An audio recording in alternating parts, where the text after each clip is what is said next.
Hello, good evening. How the devil are you? Welcome along. Some breaking news. Fafana's injured and is going to be out for a while. Yeah, and I'm cut up about it as well. This is Leicester Die. It's the press conference review. Good evening. How are you? Here we go. It's time. Strap yourself in because we're set up, switched on, and ready to go. You are watching and listening to Chris and Leicester Till I Die TV on YouTube and your favourite podcasts.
Till I Die TV, your first choice for everything Leicester City. Tune in and join in now.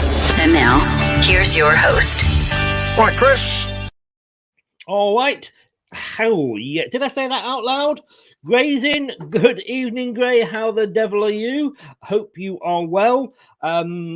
This is Leicester Till I Die TV, available on all your main social medias. Twitter, at LeicesterTID. We're on Twitch. We're on TikTok. We are on everything. And of course, we have a radio station now as well as doing podcasts. So we are everywhere.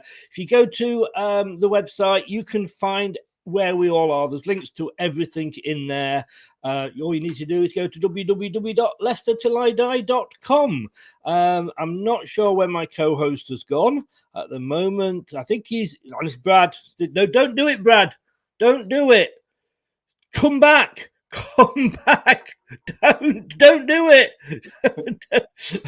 I thought you were jumping. I thought we've won a game. Come back in.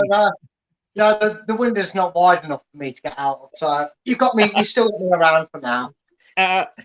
Oh dear. Leicester fan, hi, how are you? Welcome along. And True Red's in. Well done, mate. Welcome along. Welcome back. It's the missus's birthday next Tuesday. Going to buy her a city top.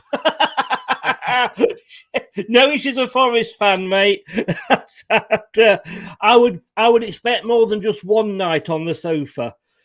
So you had a night on the sofa when we beat them, but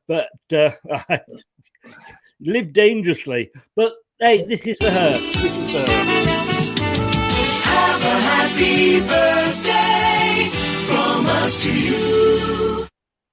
Indeed, wish her a happy birthday from everybody at Leicester Till I Die. If you're going to get her a cake, just put 4 candles on it. No, not 4 candles. No, let's not go there. But Fafana, I've got to touch on it. And yes, I'm an adult and he's not our player anymore. And I shouldn't wish harm to come to any player, although I did wish him. You could blame me because I did wish that he would break his leg, if you remember. But it's funny, isn't it? You can't help but feel a little bit with a smile. Look, it's never nice at professional football. At the end of the day, it is what it is. He's made his bed and lie in it. But when you feel mistreated and betrayed the way he did our club, you can't help but feel like, well, that's a little bit calmer settling in.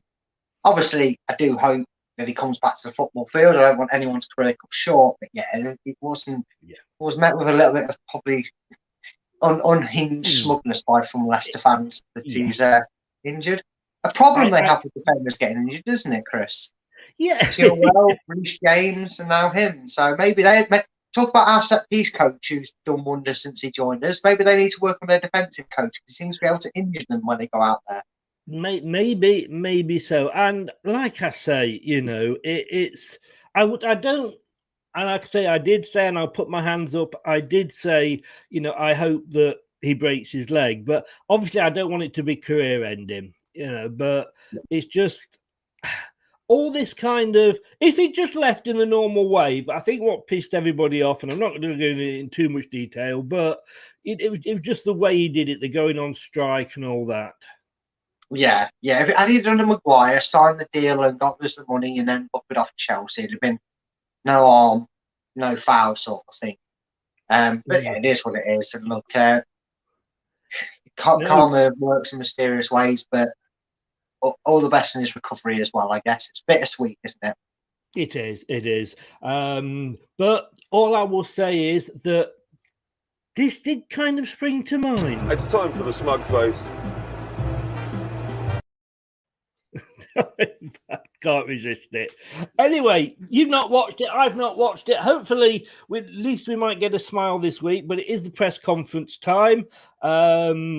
Great. Or as Graves was said, Mike's in. Good evening, Mike. How are you? Enjoy the darts at 7, mate. Thanks for popping in. Spencer's in. Hello, and Static. Good evening, sir. How the devil are you? Right, here we go then. So let's sit back. Let's enjoy it.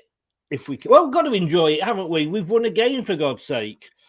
Yeah, well, we actually saw some movement on the touchline in the game, didn't we? So hopefully he's a bit more energetic in his press conference. Somebody did say, was he attached to one of those, those shot things that you can buy? Yeah. You jump up. Yeah. Well, do you remember the game we won against Everton? I think it was VAR. Nacho scored, and we won like the death. And we won it at the death, and all the players went around and celebrating. It reminded me of that game a bit. So who knows? Who knows? Maybe he's been installed an electric chair. Yes, I have got too much time on my hand, I am sure, because I was looking at this early and I thought it just made a little bit of a nice comparison. Derby, when they finished that season with 11 points, they only scored 20 goals.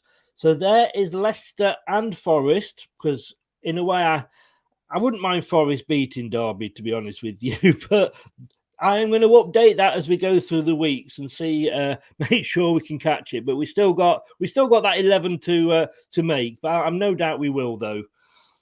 I feel a lot more confident about it than I was before the Forest game. Let's put it that way. It was very fortunate that we played Forest on a Monday, not Villa, maybe. Yeah. Gray says here, watch Door. He was absolutely gutted.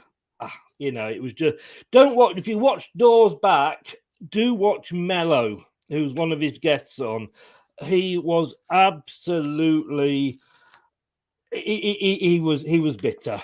He was bitter. Let me just put it that way. Right, news conference time. Here we go.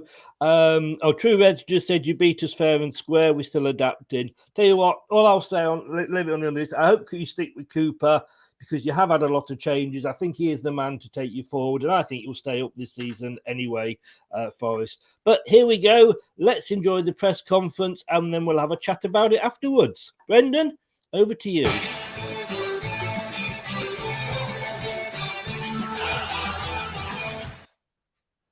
How's the team today? Any injury concerns ahead of Bournemouth? Team's looking very good. Yeah, obviously delighted with Monday night. So now on to our next game. In terms of the squad, we've got Wilfred Ndidi, who'll probably be out for a little bit. He obviously came back from international duty with a minor hamstring strain. Had recovered well here, but it's just felt that at half-time in the game it was a little sore again, so he's probably going to miss a few weeks. Papi Mendy, an issue with his knee, so may struggle for the weekend, but everyone else should be fine. You mentioned there Monday's win. Have you seen an extra bounce in training this week, extra smiles? Yeah, well, I said before the game, I think it was a season-changing game that could change the mood really for the team and the supporters, and I've definitely sensed that there's no doubt. I It was not just the manner and the result, but of course the performance level. And I think what we've seen more is that connection between the players and the supporters back again, because it's such a big game in the region, and the supporters certainly would have felt after the game and seeing the energy in the team and how they played. So when you perform to that level, and like I said, it was the scoreline away at Tottenham, I didn't think was reflective of the performance. When I look at all the physical data in the game, those two games were very, very similar and very, very close, but we just get punished a little bit by being a little bit too open in the latter stages of that game. So but no, we took that positivity into the game the other night, and it was a very good performance. And James Maddison said after the match that beforehand you showed the team clips of last year's defeat to Forest and a few comments about what pundits said. What prompted that? Well, you're always looking to find ways to stimulate the players, and these guys are competitive players, and I think everyone was hurt after that previous game. So it's never about revenge, but in football you always get another opportunity, and we felt that this was a game, and in particular in the circumstances that we're in, was going to be a great opportunity for us. So we just reminded the players of that feeling back then, and also the desire that's needed to win a football. We've got some fantastically gifted football players, but you can't win games of football without having a desire and mentality and a collectivity to work hard and defend well. So it was just, there was questions being raised on us back then, and it was a great opportunity to respond. And I know you've spoken a lot about James Maddison recently, but I just wanted to ask off the pitch, have you seen him become a leader within this team? Obviously, like Kasper Schmeichel, Wes Morgan have departed in recent seasons. Has he really developed into a leader in this squad? There's absolutely no doubt his maturity on and off the pitch has developed, but that's what happens with growth. And if you're 10 years of age, you're totally different at 15, 16, and it's no different. Coming in here, James in his early 20s, is now mid-20s, and he's developing and improving on the pitch and outside in his life. So for me, he's always been that. He talks the game so well because he has a passion for it and a love for it. But he's definitely a very, very respected voice within the squad. One for our younger players. They've seen him come through. He's a boy from the Midlands. They've seen his career develop, and they see what a top player he is. So they have a huge respect for him. And because of James's personality, I can imagine when he was 16, 17, he would have no fear going in among senior professionals and being a voice then. So he's exactly the same now. He sees the game really, really well. He calls the game really well. And like I said, that he's a very, very important player for us on and off the pitch. And Jamie Vardy had a few chances against Forest. How would you assess his season so far? Jamie's been working very, very hard for the team, and okay, the goals maybe have not come for him yet, but again, Jamie's role for us is, like I said, it's still very, very important, whether he's on the pitch or whether he's off the pitch.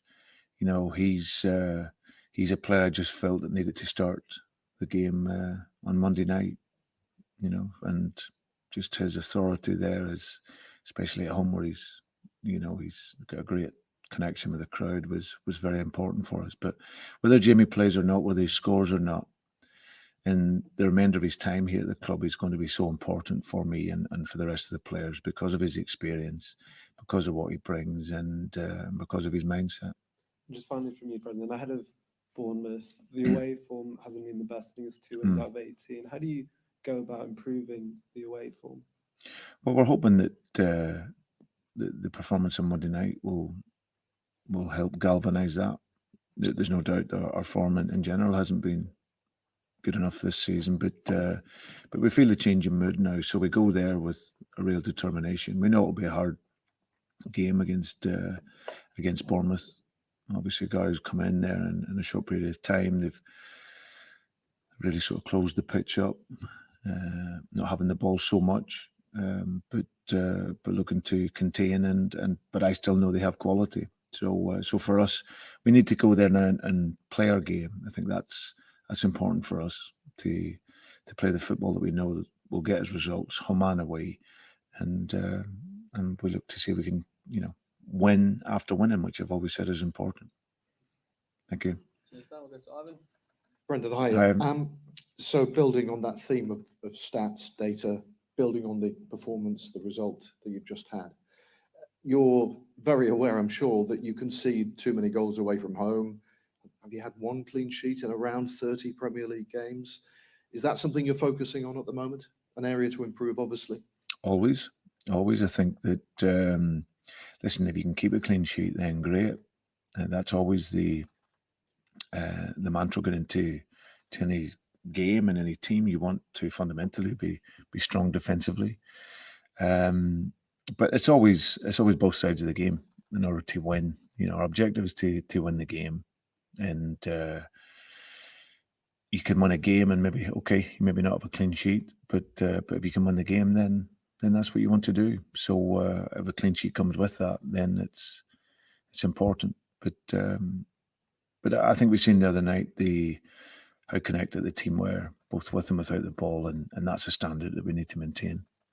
And I guess nobody needs to tell you that result the other night will mean so much more if you can then back it up in the succeeding games, starting with this one. Yeah, I said before Monday night's game that we had a real challenging fixture list at a difficult time, but this run of games now between now and the break before the World Cup gives us a chance to accumulate points, and it's an opportunity where very quickly you can find yourself in the middle of the table. So, but it's just each game. We put a big focus into Monday's game. It's the same now. We prepare, put our plan together. Players have got a real bounce now, and the fluency and everything looks, really, really good. So we need to now take that energy, that mentality into our next game, and that's the focus. You mentioned getting, into the foothill, from the foothills into the middle of the table. That's where Bournemouth are, and they're actually not that far ahead of you. So, again, not a must-win by any means, but a very big one for you to close that gap. Yeah, I just think it's game on game. The race will be decided at the end of the season where everyone's at. So that's a long, long way off. But we just know that if we can perform to the level that we did the other night and keep that intensity, then we're going to win a lot more football matches. And so that's the plan. They have a caretaker manager at the moment. That's not an easy role to fulfill. What have you made of them in the last few games? I mean, I think they're unbeaten in 4 now. Yeah, I was obviously disappointed for Scott when he left because he'd done a great job getting them up. And clearly something wasn't quite right where he's then left. Gary obviously coming in, and I think he's done really, really well. I'm delighted to see because he was a really good player. Gary, I remember watching him in his career, and excellent players come into coaching, worked at Liverpool for a period, and I know what a great club Liverpool is. So that would have been a good education for him, and then moving to Bournemouth and been into the hot seat fairly quickly. I think he's done a really good job. So yeah, has looked to make them difficult to beat, but they get some really, really good players there as well. And Ryan Christie, one of them I know really, really well. Ryan was outstanding for me at Celtic, got his move to Bournemouth, and I know he's a top class player. So it's a game we have to be, at the really top of our game to get the result, and that's what our aim is. Thanks, Brendan. Thank you. Okay, we'll go to Colin from BBC News. Hi there, Brendan. Oh, hi. That's loud. Just having talked to Kieran Dewsbury Hall the other day, I just had a couple about him, really. What have you made of him this season and the contribution he's made? I think what you get with Kieran is no matter how he's playing, he gives that industry and he gives his all in the team. I think that collectively, it's been tough. But for him as an individual, it's probably that first period since he's come into the team where the team hasn't been at at its best. But what I know with Kieran is he's got such a hunger to learn and improve. And I think you've seen that dynamism in his game the other night. He's obviously a local guy, so he's very determined to get the result. But no, he's a fantastic young man who's developing really well over this last 12 months or so in the Premier League. And I've always said he's only going to get better. And he's still got much to learn and much to improve on. But he wants to do that, which is important. What is next for him? What does he have to improve on? Well, for him, I think it's just the understanding of the game. Is that continuation of, once he understands the game better, at times he'll, play and see the game quicker. But what he has is you get this wonderful, refreshing energy. And you see him the other night, he's non-stop in the game. He can break lines with the ball. He presses the game ever so well. And I think it's just that continuation for him to look to create goals, score goals. And like I say, at times play me less touches on the ball, which moves the ball quicker. But these are all things that will come to his game the more game time he gets at this level. I'll leave this swirling around a little bit. Just finally, how hard is it to identify players at academy level who are going to make it? I think all of us in this room will probably have a player we've looked at and gone, that's going to be a star. And they've just fallen away and, played National League North or something like that. And we it's like, how hard is it to pick those players out? Well, I think with the greatest respect, it's if you only look at talent, then of course there's been so many players. That's why when you go to the local parks, I'm pretty sure in Leicester there's some amazing boys that were incredible talents when they were younger. But being a football player and being a professional, it's more than that. It's really about the attitude and the resilience to get through traumas that you'll have as a player and growing up. So yeah, listen, anyone can identify the talent, but it's you always want the working talent, and that's what's important. And like we had a great night with our under 21s the other night, beating Bradford, where we had 9 players that played in that starting 11 that was here in the foundation ages from under 8s. So that shows you there the growth that's here at the club and the talents that's here. But they've got to keep developing and keep improving, and that will be about their attitude, because they're here at this level because they have a talent. But it's the ones with the best attitude, the ones with the ability to get over the upsets and not playing so well, and also, of course, dealing with pressure, because it's a different pressure as you progress through. So yeah, but talent, even you could probably spot one, I'm sure. But it's more than that, and that's what you judge it on a day-to-day basis when you're assessing players. Before we go to Owen, we'll just get the first mic to which sounded a lot better.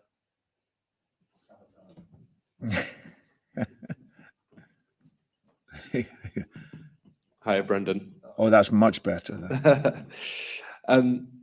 You mentioned that Papi Mendy obviously has picked up a knee injury. You said he'd be out for this weekend. Is it just this weekend that he's maybe struggling for, or is there a longer term thing? Maybe no, we don't think so. We just had a clash of knee in training the other day, and it just come up a little bit swollen. So our doctor and medical team have said this morning that he's probably highly going to be unlikely that he'll be involved in the weekend, but hopefully rejoin the team after that. With Wilfred Ndidi out and with Papi out as well, it gives an opportunity again for Buba Sumare, doesn't it? And you spoke about him wanting to change his Leicester City story and wanting to stay at the football club. What are you looking for from him over the next few weeks to kind of complete that and move that next, into the next chapter of that story? Yeah, I think with Buba, I think we have to recognise as well, and this is the problem now with modern football, is that there's no time given to players. I remember a time a way back coming through whenever, a top class player would have went to Liverpool Football Club when they were an hour, but back then when they were the sort of top team, and they would sign a top player and you wouldn't then hear of them for about a year, and then all of a sudden they would appear again, right? And there was never any questions asked. They were in the back, learning the trade, playing with high, top-level players, and then when they were ready, they would be brought into the team, and then they would go on and normally have a really good career. Nowadays, because of the spotlight, everything's on the player to be ready now. And it's not going to happen. It's not going to happen. And if he's not ready now, people then want to say, well, what's wrong? Has he had a fallout with the manager? Or, has he not settled in the changing room? Does he not like the training? There's always everything. This is a guy who's come in at 21 odd years of age into a new style, a new country. We didn't speak so much the language. And that first 12 months has been a really, really tough, but a really educational adaptation for him. And he had a really good pre-season, and he's done really well. And I think now the next step for him is to show that consistency, because he'll get an opportunity now to come in. And for me, the improvements is just that little bit more anticipation. But it was always going to take time. It's the same with Patson Daka. And I see now him really starting to believe and have settlement here as a Premier League player. So it's just time, and it's patience, and not wanting them to be ready. There's very few that come in and be like Erling Haaland that come in, and this is a generational talent who's amazing. But most players take that little bit of time to adapt, and Buba's been one of them. But we can all see he has big qualities, and hopefully he can show them in his time here. When you look at him now, do you see a player that's had that full adaptation time, or is there still a little bit more for him to continue that adaptation, or is he there? Yeah, no, I think he's settled well. Again, another guy who's become a father and matured, and understanding life a wee bit better, and understanding what it takes to succeed in the Premier League, because he's coming from a different rhythm of game in France. Coming to here where it's so high intensity. The beauty with Buba is that he has all the physical qualities to play and be a really top player at this level. He has the technical qualities where he can take the ball and keep the ball moving quickly for us. And it's just him now adapting to what we want in terms of our pressing and filling spaces at the right moments. So he's a fantastic player, and I think over the time, He'll prove that here, but time is important. You mentioned a little bit earlier about the importance of backing up Monday's result against Bournemouth at the weekend. As when you're preparing these players as the manager, what kind of messages do you have to give them, if you have to give them anything at all, about the importance of that? Yeah, well, I think when you've gone the period of time that we have without winning, then it's the feeling from the other night that goes back into the player's mindset again, and what that feeling was like, but also what it takes to win games of football in the Premier League. For us, we should have won, but hadn't. But I think the messages are simple, that we need to maintain the level. And we've set a standard now of intensity and mentality. And you have to live that now and bring that into your game, which I can see the determination in the players after the other night. And that's why I said beforehand, I think it was a game that can really be a springboard for us going forward. So it's a mood-changing game. I sense that. And hopefully the supporters feel much, much better after that, because it's been tough for them as well. But now we get that connection again, take that same mentality and that aggression into the game, and look to get 3 points. Tactically, I wonder what you've made to what Gary O'Neill's done at Bournemouth since taking over as an interim manager. Well, I think when they conceded the goals away at Bournemouth, then Gary's come in and looked to make them very hard to beat. They've obviously conceded a lot of possession in the game, kept their lines very tight together, and normally that bit deeper. And like I say, look to then, with the possession that they have, look to create problems for the other team. They've been defending in a 4-4-2 structure, but with the ball, had a couple of different shapes that they've morphed into. So I've analysed a lot and looked at them a lot, and there's a lot of good things to like about them. So we know we have to play well to get the points. They're coming off the back of a clean sheet against Brentford, and they'll look to be strong and hard to beat also. So yeah, it's we've analysed them a lot, and hopefully we can bring out the details in our game and see what it brings. Does the fact that their real organised defensive shape make the transition maybe a little bit more important on Saturday, or is it still that kind of build-up play that may be the way to break that defensive organisation down? It always depends how far and how deep they are. You know, there's 4 phases to the game. You obviously building up your game as if teams want to press or not press. You have to prepare the game well through your midfield. But then for us, it's about arriving into the final third of the pitch as fast as we can. And that's when you arrive into that incision phase of the game and also your goal scoring phase. So all those elements, we did that very, very well. I think if you look at our 4th goal the other night, comes from our build-up, from the keeper playing, us playing it quickly, getting through the lines, eventually with James crossing for Patson to score. So that's a perfect example of build-up playing. It's a demonstration of why you build the game, you know, to try and exploit those spaces. But it's always the balance. It's not always short when you're building the game. Sometimes you have to go over the build-up. So it always depends on what the opponent and how they want to play. If they want to press you high, they want to sit off. But either way, for us, it's about us bringing our authority to the game, imposing our way in the game, and being aggressive in the game. Final one from me, Brendan, but it was being reported yesterday that Robert Huth had returned to the club as the loans manager at the moment. What will he be able to bring to that role, and how important a role is that for you as a manager who clearly wants to develop as much youth as possible? Yeah, well, I think it's a great appointment for the club.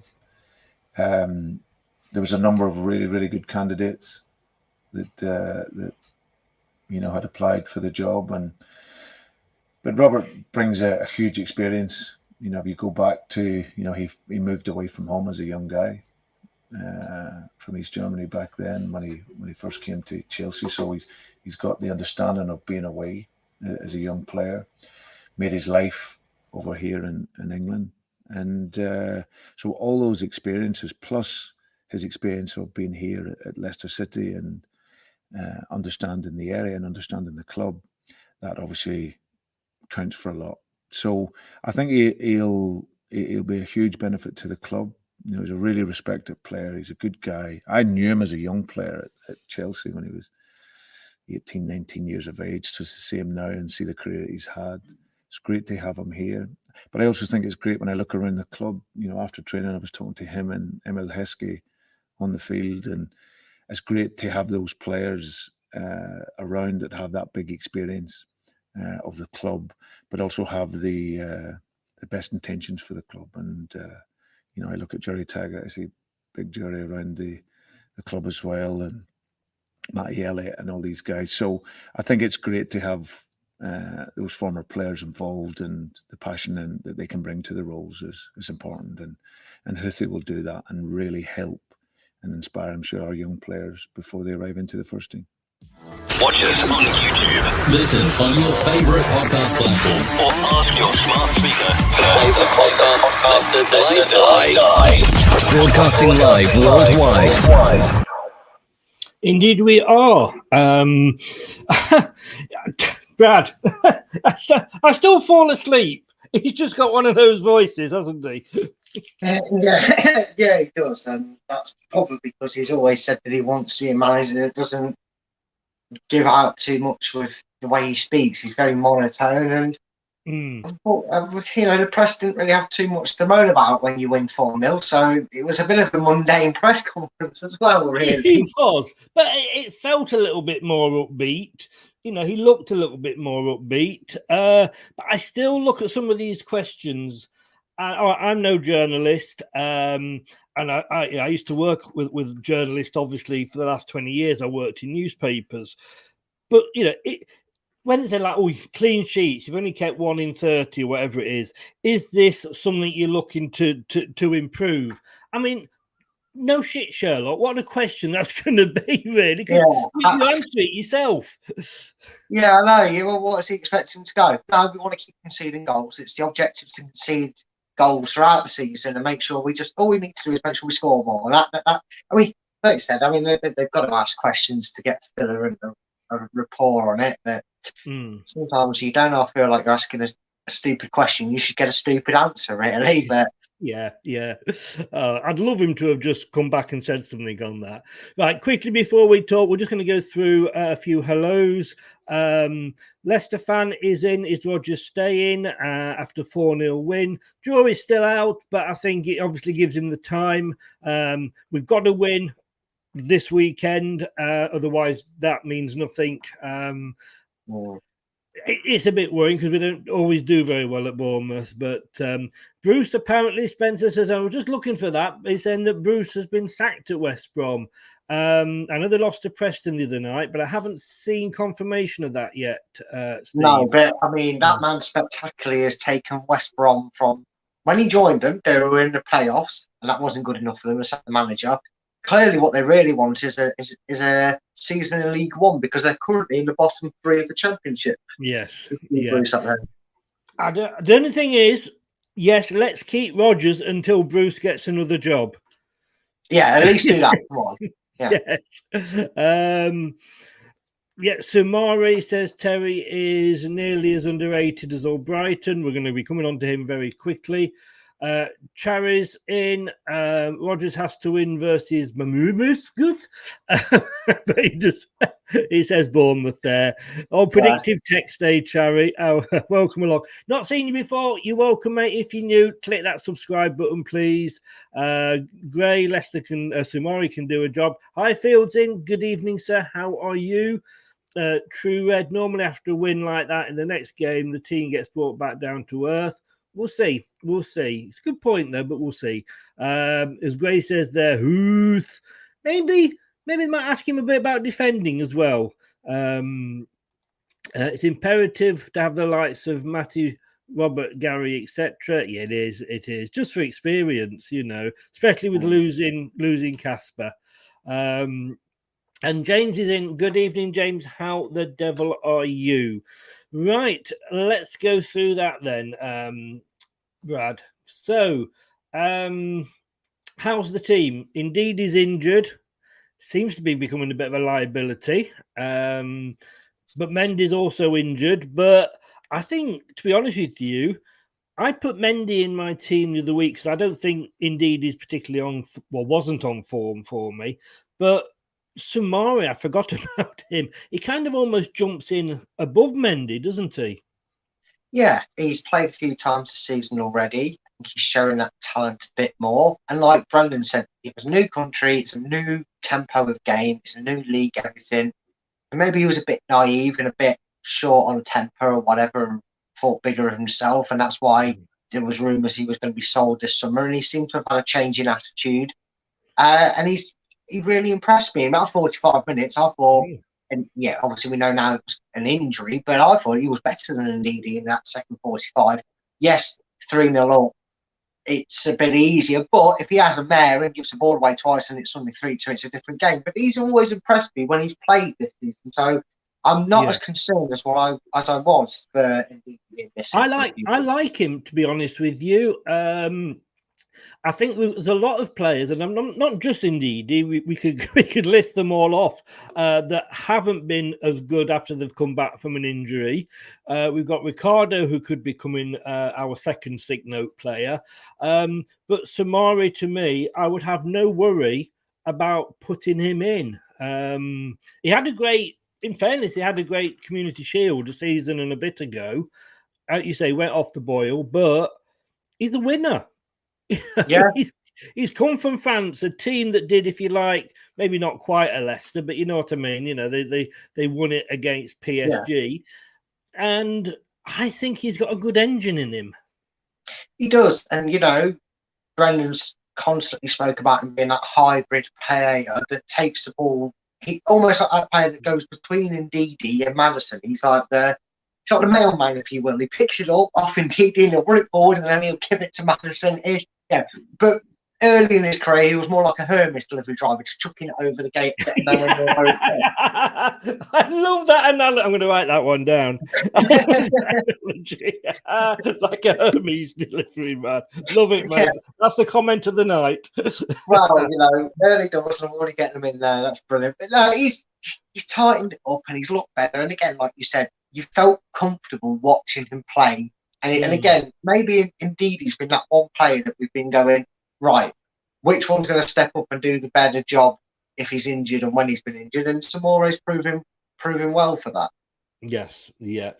I do remember a few seasons ago, and we'll all remember going to Southampton on a wet Friday night and just demolishing them and sticking 9 past them. And sat there thinking, oh, we should sign him and him and him. But we can remember more the return match almost before the match on the big screens. They played that 9-0 and we lost because obviously it G'd Southampton up more than us. But he showed a power, and we didn't hear the question because I think at some point the microphone hadn't caught up. But apparently they showed the FA Cup match versus Forest before Monday's game. I'm all for that. Yeah, I am. I think it was Madison's interview afterwards, and he actually confirmed that just before they went out. I don't know if it was just before they literally went out the tunnel or whether it was before they went out to the warm-up, but he said before they went out, they were showing the highlights and reminded them exactly what Forest did to them and the mistakes they made.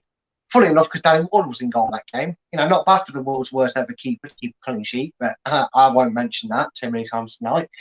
But, it can motivate you. And I think, it needed to motivate them. And if they were as together and behind Rodgers as they said they were, these players that have been coming out week in, week out, defending the manager and taking the shackles of the responsibility as the players, they proved that with their performance. Because you can say what you like about how Forest went off the ball and gave us the freedom of our own park. You don't get that if you don't put the effort in that we did, and that was pleasing as well. That it had a great impact. It was chalk and cheese, and as I say, the best way when I'm describing that game to somebody is if you saw the FA Cup match, put Forest in blue and Leicester in red, and you had Monday night's match. Yeah, but we scored in the cup match. Yeah, but we did to them exactly what they did to us. We were first to every second, but it was just a total turnaround. And as Gray says there, it's a good psychological boost to the players. It is. I didn't like seeing it on the big board because I thought, this is just going to wind Southampton up, which it did. But I think doing it like that, it's a case of, right, I don't want another one of those sort of things. So, yes, I'm all for that. Now, I suggested the other day this, and James Maddison, obviously there's all talk about Maddison at the moment. Funny that, isn't it? It's funny that, yeah. Apparently he is the best English player in that position at the moment, Southgate. But he said Maddison becoming a leader off the pitch. I mean, when you look at the way he handled the press after the match, we was laughing and joking. Yeah, we've just won a game, but he's not been afraid to come out when we've lost. And I know assistant captain or vice captain, I should say, is a bit of a worthless task, but when Evans eventually steps down, or Brighton's not going to become captain, everyone's on about Dewsbury Hall being a future captain, but if he's still here, give the job to Maddison. Yeah, I think that's the obvious choice. I think unfortunately that's what we tried to do with Yuri, but we all know excuse me, we all know where he's going at the end of the season. It won't be in Leicestershire. Yeah, so the natural step would be to give that to Maddison. I think given the turmoil and the circumstances at the start of the season and all the head swaying that was going on with the transfer window, he actually in hindsight made the best decision to give it to a dressing room head than he'd done to give it to a youngster. I think the natural progression would be Evans retires, you give the captaincy to Maddison, and then I would give the vice captaincy to Dewsbury Hall, because that's when I think the vice captaincy can be effective, because there's a couple of years difference between them. And granted, people forget that Dewsbury Hall's a little bit older, but still, he's played more, he's been in the game longer than Dewsbury Hall, because he had his loan at Coventry and Norwich, as we know beforehand. And you can learn off him. You can feed off how he is. And you see these interviews. Madison's our go-to guy, but we have started seeing Harvey Barnes and Dewsbury Hall taking interviews. So there's obviously that intent there to get the younger generation that's coming through and going to be hopefully the next generation for Leicester for 4 or 5 more years at least, taking that step forward. I think sometimes, and I know you're obviously a cricket fan. Well, not obviously, but you are a cricket fan, and you do the comparisons. And the comparison with cricket I always use is that it can sometimes work against it, because sometimes you can give an aspiring, brilliant young player that's coming through the captaincy, as in Ian Botham, and it completely just ruin the game. But it's a different. A captain's got to make a lot more decisions in cricket than he has as a football captain. You know, you've got a manager doing that at the side of the pitch. And what I liked about Madison the other day was it, I think it was Barnes that shot over the top and collapsed on the floor. I don't know whether it was yourself or somebody else that told me. Collapsed on the floor, and it was Madison that was going over, going, come on, at least you had a go, you know, you had a shot, come on, you'll hit it next time, sort of thing. Yeah, and sometimes the thing is, you can take a gamble on the persona. And cricket analysis, we've seen it before. Flintoff was a terrible captain. Kevin Peterson was a terrible choice of captain. And sometimes the hierarchy take the gamble that when you're in a bad and sticky situation, which England were at that time, I know both from one, I vaguely remember it. I know how it turned the test complete. I know how he dropped straight to the captaincy and then he came back and we won it headingly and all that. But sometimes you try and gamble on the persona, the biggest persona in the dressing room. And I think the best way to make a comparison would be if we give Vardy the captaincy. Sometimes it's not the wisest thing, but when you're in a bad situation, you chuck it on the hopes that even if it's just temporarily or for the remainder of that season or test or whatever it is, whatever sport you're playing, you're hoping that he can use that to just get the better out of him and it'll figure itself out on the pitch. Sometimes it does, more times than not, though it doesn't. And I think it's wise, like I said, that we gave it Albrighton the vice captaincy and we made Evans captain after losing, well, not losing, but selling Schmeichel. Yeah. You mentioned Jamie Vardy then. He came up and Brendan said Jamie's been working very hard and maybe the goals haven't come yet, but his role is very important. He's a player that needed to start the game on Monday with his authority, as you were just saying, and at home where he has a connection with the fans. The remainder of his time here will be important. We know he's not going to be playing 90 minutes. I think that's there will be that slow handing over, like changing the guard to Daka. Do you still start Daka on Saturday? Start Vardy on Saturday and bring Daka on, or do you swap it round? I think you swap it around. I know you want to give Vardy not necessarily a send-off season, but you want to get him scoring another way. You saw it throughout the team, the nervousness. I mean, we joked, didn't we, that we'd taken a left foot cheek deflection 96 minutes of one on Monday night. And in a way, that's what actually started it. The confidence came from a deflected goal that Madison put us in the lead. And I think you've got to go with the confidence of these players. And Bournemouth have a very good run, but I think you would rather have Daka, who's got a couple of goals to his name, got a bit more confidence than Jamie this season. He's a confidence player, despite how good he is. He's a confidence player. And if we can get our noses in front and get ourselves in that 2-0, 3-0 position like we were on Monday night, you can roll to reverse it and you can put Vardy on and he maybe nicks a goal and then you've got competition fighting for that starting place. Because we know he's not going to play two up front, so there's no point talking about it. So, yeah, I would go with Daka.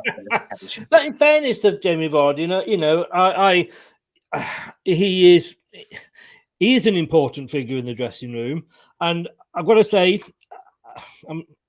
I thought Brendan had a very good press conference and said some very, very sensible things. And the fact that he said there about it's at home, Vardy with the fans, he was the choice to start. I didn't pick him, but I can see with what he said why. But he had some really good chances, and a Vardy that's just got, it's back on his game would have got 1 or 2 goals. Yeah, he would have, and Dewsbury Hall would have taken his, and Barnes would have had that earlier chance. He'd have probably scored that. And and it's just the way of football. When you're losing games or you're struggling to concede a lot, but when you're not on firing them in, won a couple of goals a game, and you're not on a nice little run of goals, you second guess yourself. You maybe move that half a second slower that makes the chance a bit harder. You're heading it and you're almost closing your eyes when you're heading it because you're like, there's the goal, and you realise you're a couple of yards off where you need to be heading it. And then things happen when they come and go. But you just know with Jamie Vardy, because we've seen it time and time again. We have seen it season upon season, especially around Christmas. So might get a roles reversed this year with the winter break. But when he comes good, you know the goals are going to flow. And you've seen the attitude and the shoulders are up. This win could be the catalyst for that. If he comes on in the 75th minute when the game's 1-1 against Bournemouth on Saturday and he bangs in an 85th minute winner, you're expecting then the goals to start flowing. And I've got no worries in Jamie Vardy not finding the back of the net and starting. And let's be honest, it's great that we can actually have this conversation that, we've not, because I love Inacho, you know that, and like you, I would have two up front every single time, and Inacho would be the regular. But it's not going to happen.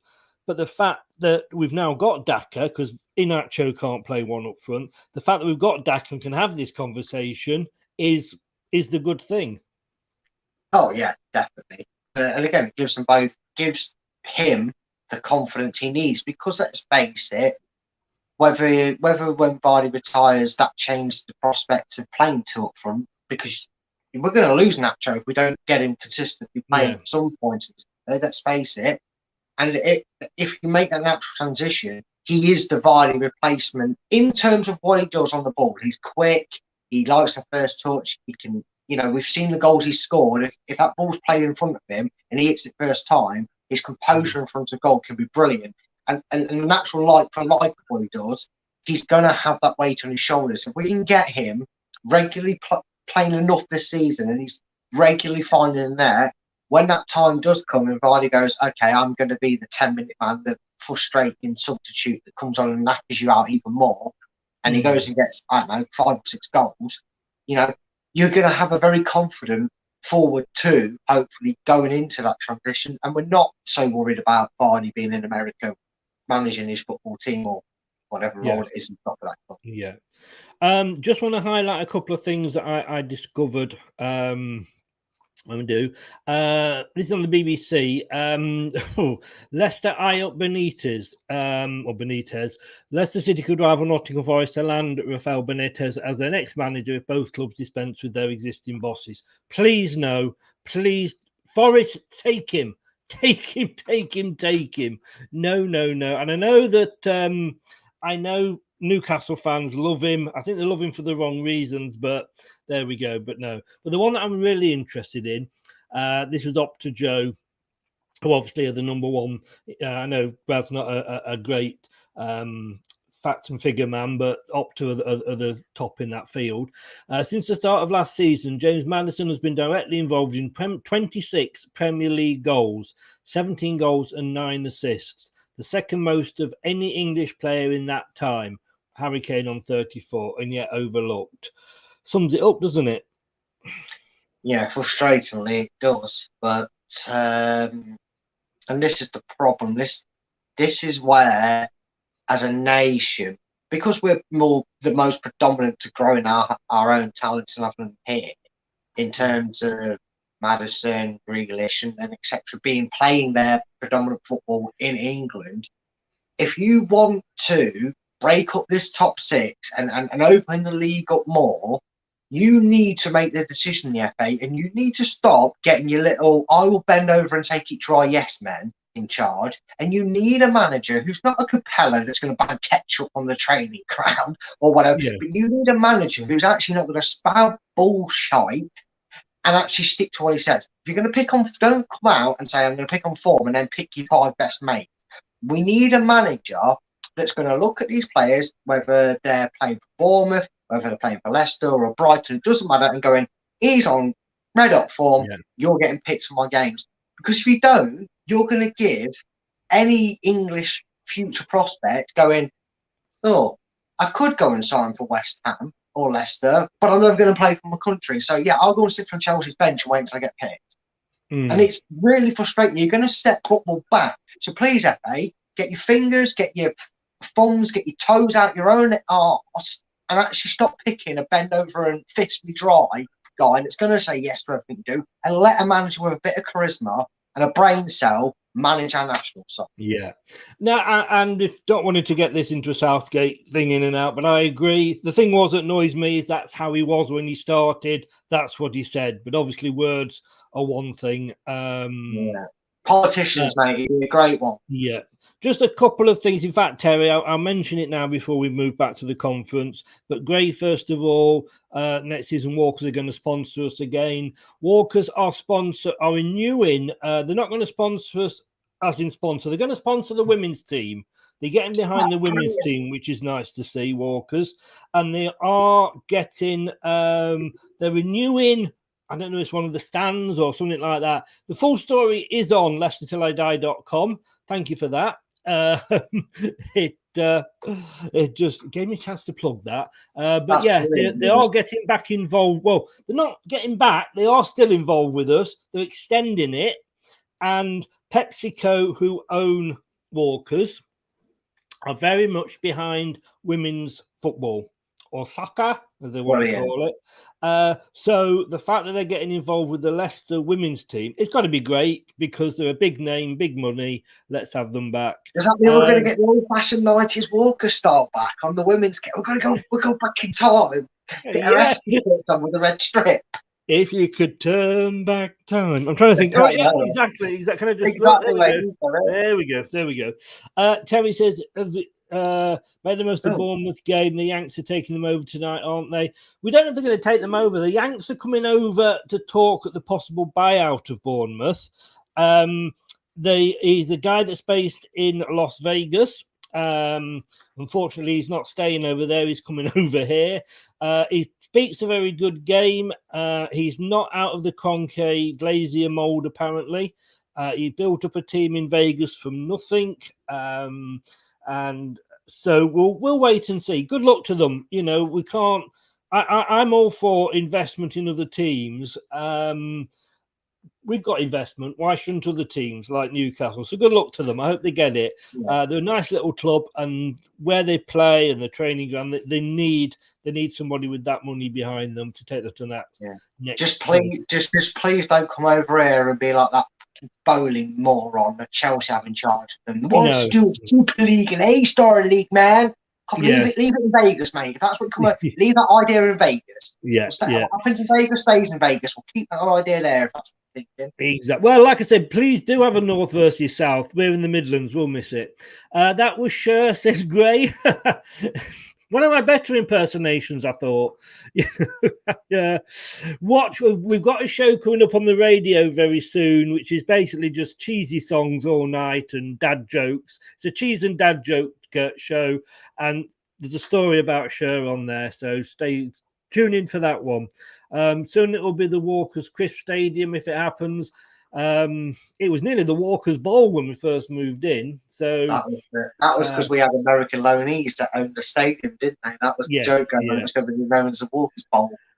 Defence. Yeah, of course we're going to look at defence, and I'm not saying that this new guy has immediately helped things out, but I think he's certainly taking us in the right direction. We were trying different things from set pieces, and of course set pieces is defending as well as attacking. It's nice to see Huth back, isn't it? I mean, what a guy. And you've got to play, and like Brendan alluded to, you know, they're not going to not ask him things, and I'm sure knowing Huth as we remember him, he's not going to be shy in coming forward if he sees something that could be met, you know, could be put right.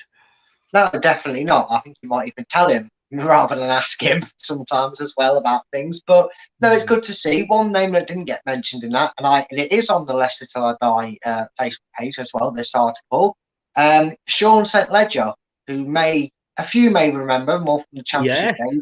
He's also a part of our coaching staff now, scouting in Ireland, his hometown, but he's also doing scouting. Yes, he has been for quite a while. He's over in Ireland, because he's from Ireland. So it makes funny enough. It's funny how that works, isn't it?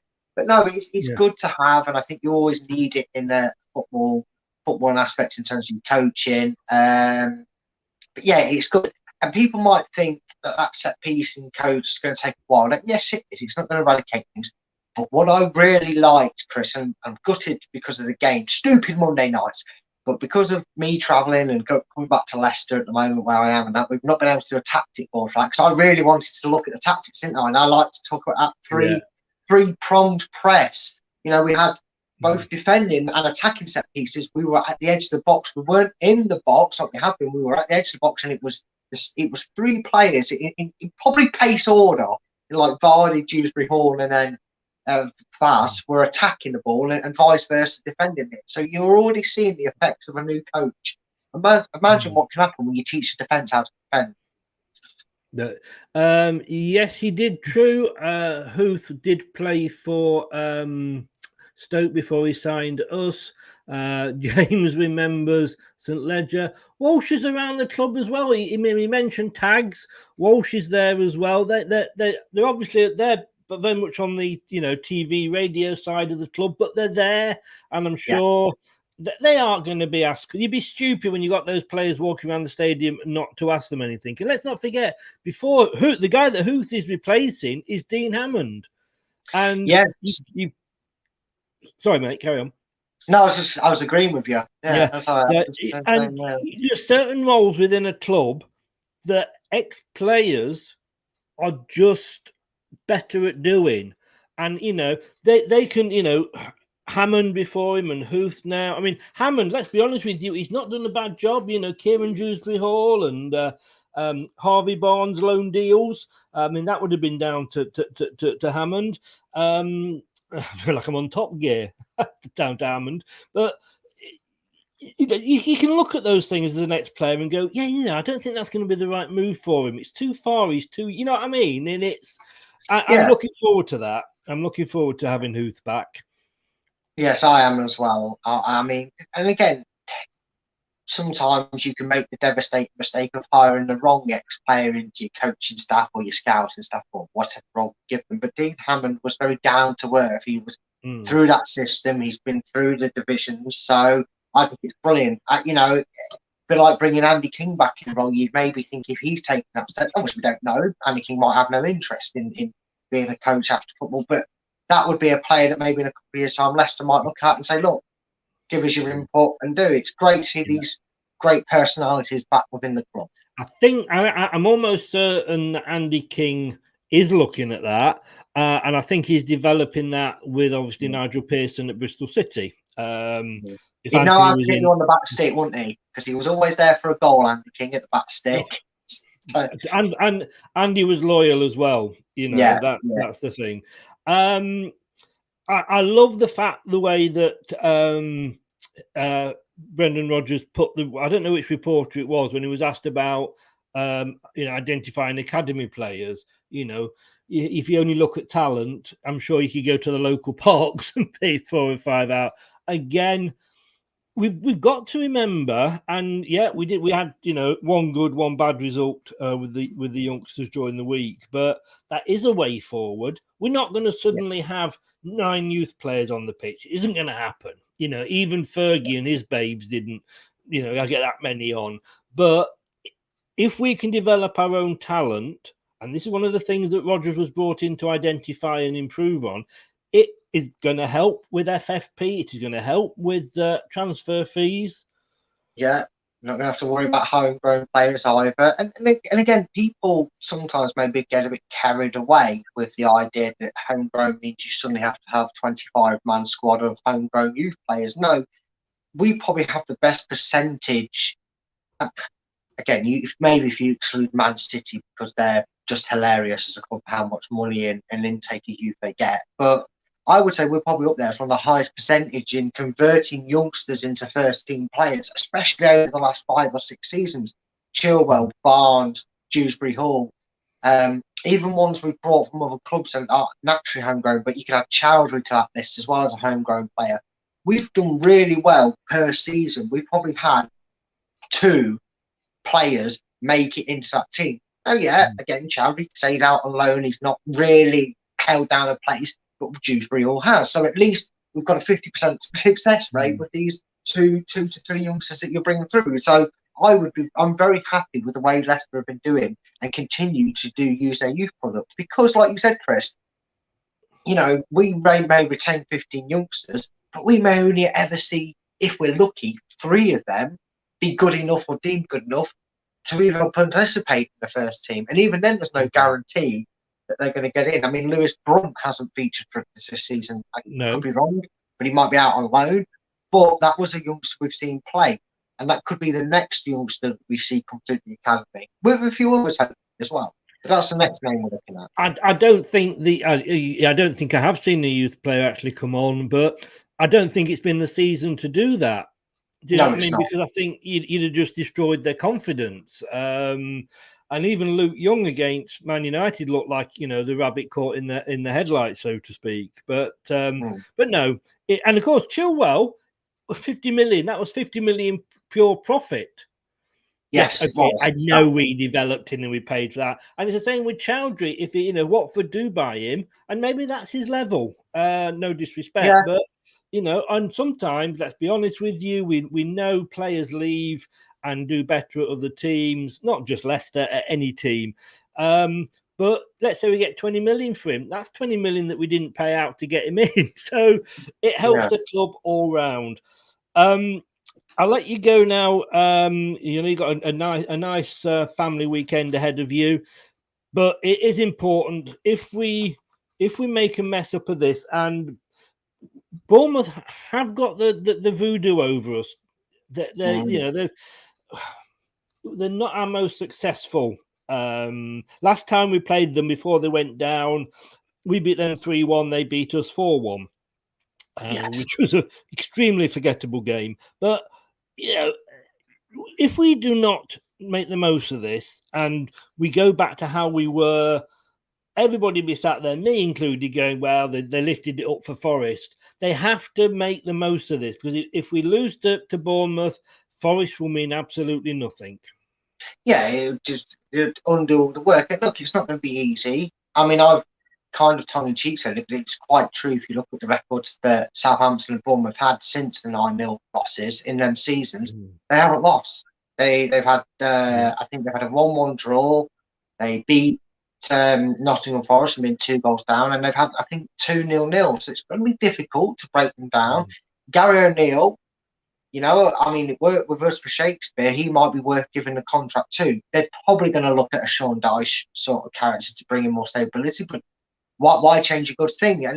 And people might think, yeah, we've got to win. Not necessarily. You have to look at Bournemouth, respect them as they are, and know how difficult they've become in early doors to beat at home. And yes, the expectation will be on Leicester, but like you said, Chris, I think it's just become slightly a game that you can look at and go, oh wow, you know, if Bournemouth put 10 men behind the ball and sit out a frustrating 0-0, but we're all over them and we're looking good, you can maybe go, all right, you put more pressure on the next game, but you can't lose this game because, like you said, it's just detrimental, and it won't matter what changes he made to the backroom staff.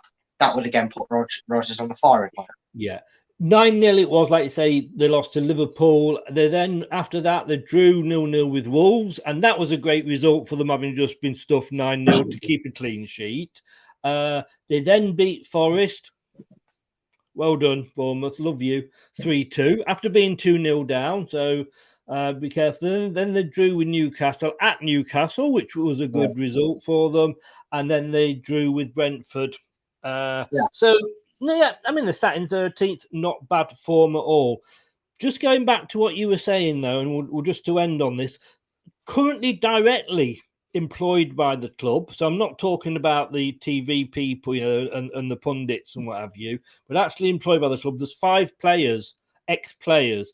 Huth has become the 5th one, although obviously Hammond was number 5 before that as loans manager. As you say, Sean St. Ledger, he has worked as a senior scout in Ireland.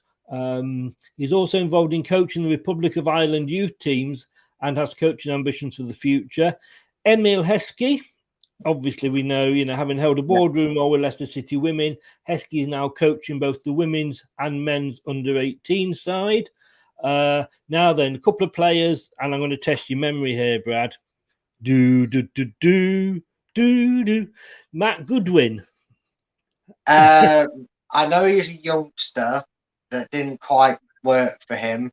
I'm not, because I read the report and that. It might be the other one, but one of them was like a 17-year-old that had his career. I'd give you the point if it was a quiz. No, great. Every time I could win a quiz.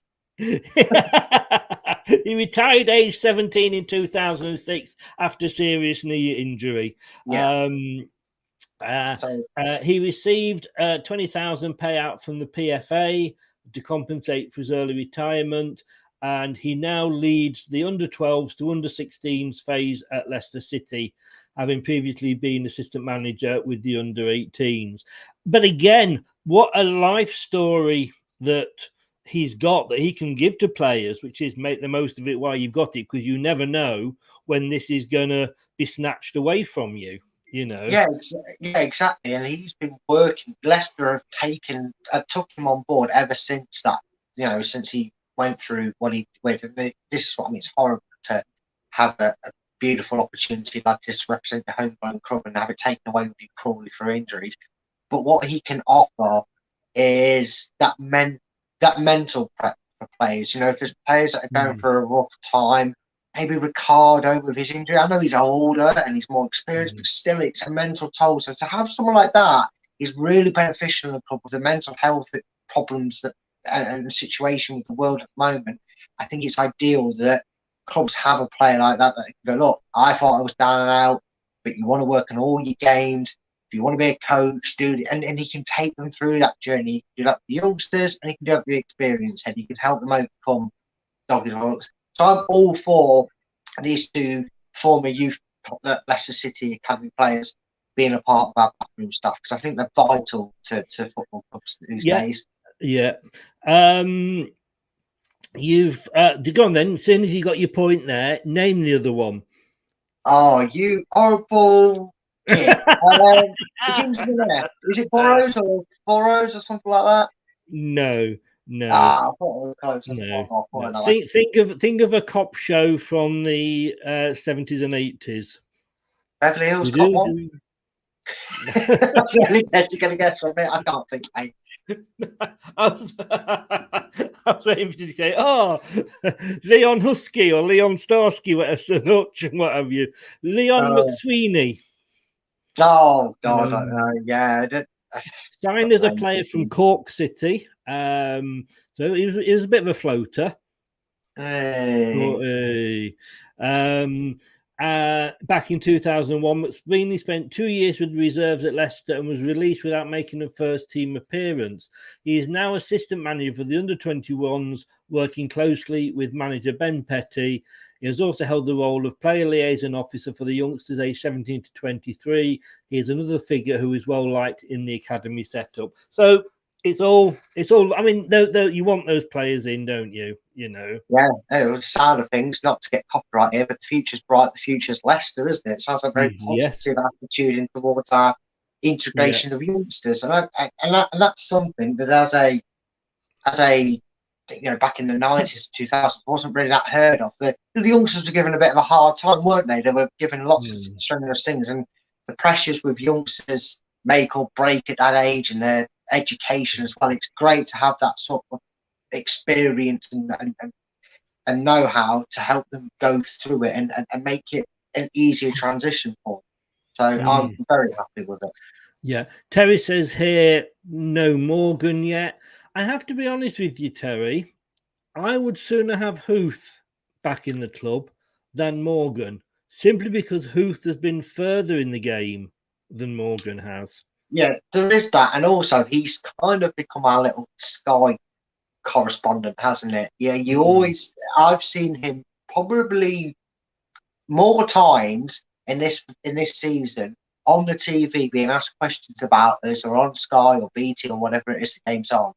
I've seen him on there as a representative of Leicester, and I probably did him to see press interviews when he was club captain. So maybe there's a job further down the line. Maybe it's something he can maybe join Heskey and work the women's side of things, and then he could go into the youth himself, because he had his struggles at Forest, didn't he? So he could, maybe that's it. But I would rather, if you said to me you can sign one or the other in terms of backroom staff, as much as I love them both, I'm also going to pick Huth over Morgan at this point. But yeah, find a room for him somewhere else. At the moment, he seems to be our little, who we're going to give a phone call because Leicester are on Sky. Well, we'll give Wes Morgan a call. So yeah, I'm happy for him to take a bit of a time out and backseat from football.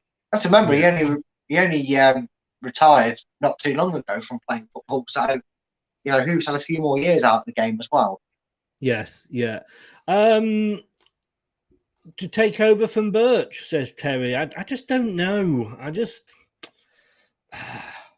think if you're going to give that to anybody, you're going to give that to somebody who's very sentimental towards. You've got to remember, Birch is so Leicester. Yes. He is Mr. Leicester. He's more Leicester than Gary Lineker, for Christ's sake. And that's saying something. When you consider I just say that he wasn't even a Leicester born and bred. I personally would like to, again, I know he wants to probably go into coaching, but I'd like to see Andy King in that role. Yeah, someone like that, maybe a Muzzy, is it? Because he never wanted to leave Leicester. It was only because we really financially could not hold on to him after that relegation too. A player like that, Steve Walsh, maybe could take that role up. I think he loves it. And I think that's the sort of persona that Leicester have given that role to. And if you're going to replace Birch, you need that same persona. Someone like Steve Walsh, the defender, not the coach, or a Muzzy, is it? Or maybe even a Matt Piper. We know his love for the club, whether you like him as a player or not. It's your opinion. It's got to be that personality that follows that role, and that's what the ambassador role's for. Yeah, indeed. Well, thank you very much, Brad. Your brother's birthday tomorrow, so have a great weekend. It is tomorrow, isn't it? It is tomorrow. Yeah, maybe when we're doing the tactic show Sunday morning, guys, look out for a Brad with a hangover. My phone might be upside down, and I might be as well. Yeah, I did say it is Brad. Brad is bringing his +1 along, and that's a hangover. A Matter of Opinion is changed. It is now top 10 battles, and you launch next week. So check it out if you haven't already. This week. Launch. Sorry? The launch is this week. Is it this week? Sorry, the launch is this week, Thursday. Don't go live because I want you to be live watching my show, but do catch up with it afterwards. It's at the same time. And football grounds. Get 2 screens, people. Get that's the other way. Do it on 2 screens. The link's below in the description, so please check it out. Thanks a lot, Brad. Have a good time with your family. I'll see you Sunday morning. See you Sunday morning with a hangover, mate. Yeah, it's going to be a loud one. See you then. Take care. Bye-bye. Thanks a lot. Oh, I hope he has a good time. I'm sure the odd beverage will flow down through his lips. Don't forget, we've got this coming up. In a world where cat videos and memes rule the feeds, one media company will rise above the noise. Something is coming. Something big. Oh, behave. I don't understand what's going on here. And now for something completely different. The BBC would like to announce that the next scene is not considered suitable for family viewing.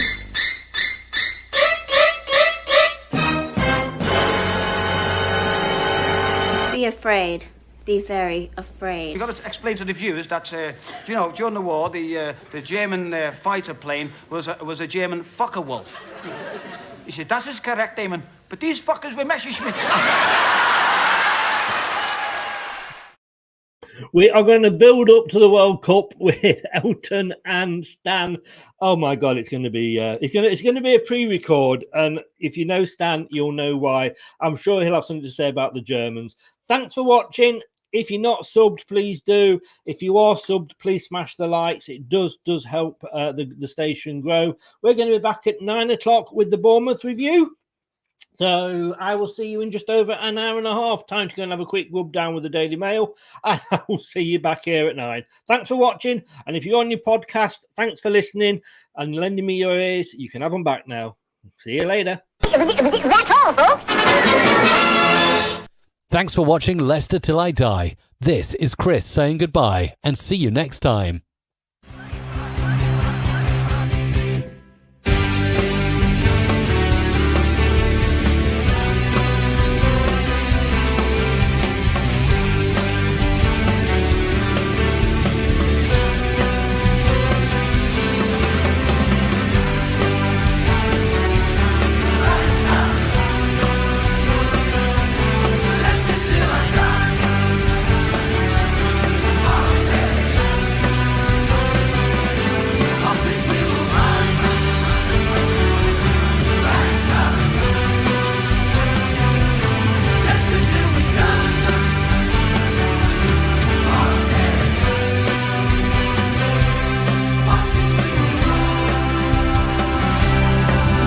Thanks for watching. These videos are tremendous. You better like them too, or I'll be back. Leicester Till I Die TV. They think it's all over,